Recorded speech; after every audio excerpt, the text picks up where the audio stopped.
Attention, Instagram users. A new feature called Blend is here, perfect for those who love sharing and watching reels with close friends. Here is how it works. Open Instagram and go to your DMs. Select the chat of the friend you want to start a blend with.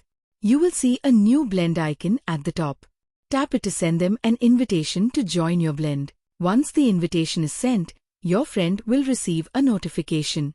To accept, all they need to do is open your chat, where they will find the invitation.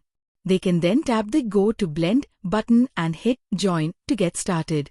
After joining, both of you will have access to the feed and can start watching reels. The same reels will appear in the same order for both of you. These reels are customized based on what you and your friend watch, like, or share with each other.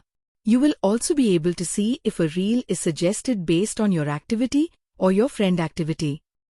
You can also choose to react to or reply to any reel that appears in your blend feed, and your reaction or message will instantly show up within the chat, making it easy to share your thoughts and keep the conversation going without leaving the feed. You can access your private feed anytime. Just open the chat again and tap the blend icon. If you see a reel you're not interested in, you can easily remove it from your feed so it won't appear again in your blend feed. This makes your blend feed match what you and your friend are interested in. You also have the option to leave the shared blend at any time if you no longer want to share the feed. You can control your personal interests and keep your feed private. And don't worry, you can always rejoin later if you change your mind.